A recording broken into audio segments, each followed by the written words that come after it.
Hi, welcome to today's tutorial where we will implement this simple countdown timer. We will start by adding text element into our scene so we can display our time left. I will just reposition it so it's on the top of the screen and make it so it's centered. I want the numbers to be digital, so I downloaded a free font called Digital Dream. I will leave the link in the description, but you can choose whichever font you want. Now we will need a script, so we create one and name it, for example, countdown timer. Then open it in Visual Studio. In the script, we will be referencing our text, which is an UI element, so we need to add using UnityEngine.ui. To reference the text, we will define a serialized field. That way we can view it in the inspector. We will also need to define the starting time, so we will add another serialized field of type float and name it time left. Now in awake function, we will set the text time to time left, and to do that we will use the function toString of our float. Define it like this means that we will always get at least 2 numbers before the decimal point and 3 after. For the countdown, we will use a coroutine. I will name it a countdown coroutine.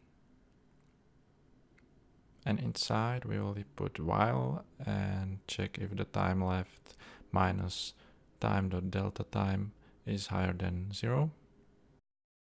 Inside we will subtract the time left by time.delta time. And I can refresh the text. Basically, this I can actually use the same thing we have in awake. And then we yield return null. At the end, we will need to use again the text and set it to 0, so it's not negative. And then we just start the coroutine in awake and we're basically done.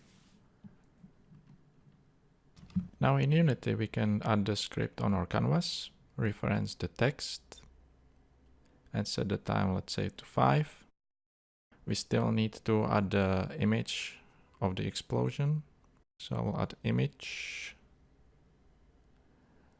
and add the sprite to the image, reposition it so it's like this, and then we need to reference the image in the script.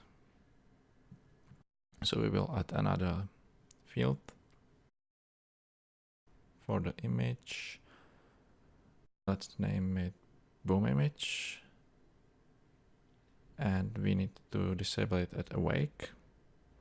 So game object set active false,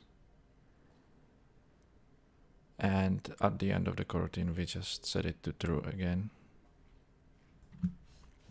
And now we still need to reference the image.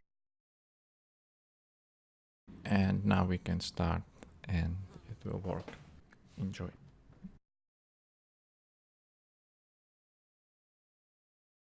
If you want to expand on this, I made another video where we changed the countdown timer to show minutes and seconds left, and also we add ticking sound and change the color when we get to last seconds left.